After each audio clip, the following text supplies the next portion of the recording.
નમસ્કાર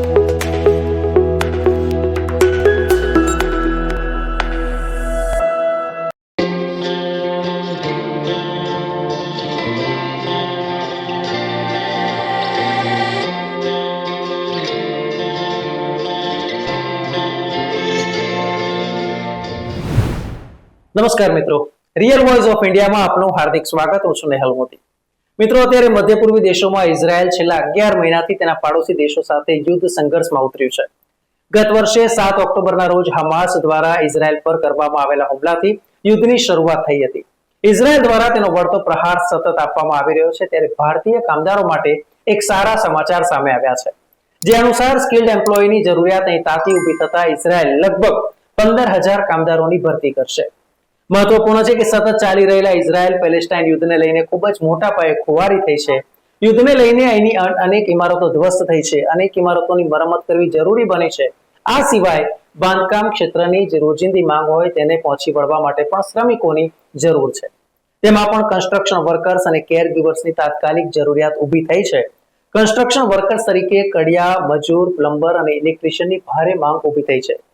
ઇઝરાયલમાં રહેતા નાગરિકો, આ ઉપરાંત ઘાયલ થયેલા લોકો, સૈનિકો અને વૃદ્ધો વગેરેની સારવાર માટે મેડિકલ, પેરામેડિકલ સ્ટાફની અત્યારે તંગી છે. ત્યારે આ બંને ક્ષેત્ર માટે ભારતના શ્રમિકો પર ઇઝરાયલે પસંદગી ઉતારી છે અને ભારત પાસે મદદ માંગી છે. જે અનુસાર ભારતમાંથી ઇઝરાયલ લગભગ 10,000 જેટલા કન્સ્ટ્રક્શન વર્કર્સ અને 5,000 જેટલા કેર ગીવર્સની ભરતી કરવામાં આવશે અને તે માટે ઇઝરાયલ દ્વારા ભારતમાં આ ભરતી કરવામાં આવી રહી છે તેવા સમાચાર સામે આવ્યા છે. યુદ્ધની સ્થિતિ પહેલા ઇઝરાયલમાં 1 લાખથી વધારે જે નાગરિકો છે, જે પેલેસ્ટાઇનના છે, તેઓ ત્યાં કામ કરતા હતા. પરંતુ યુદ્ધની ગંભીરતાને જોતા તેમના પર પ્રતિબંધ મૂકવામાં આવ્યો છે, જેને લઈને લગભગ 1 લાખ જેટલી જગ્યાઓ ખાલી થઈ છે તેવું કહી શકાય અને કામદારોની એટલી ઘટ જોવા મળે છે.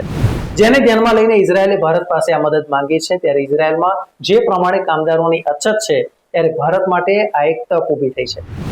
હાલમાં ઇઝરાયલ એ યુદ્ધગ્રસ્ત દેશ છે અને લાંબા સમયથી હમાસ સાથે તેનું યુદ્ધ ચાલી રહ્યું છે.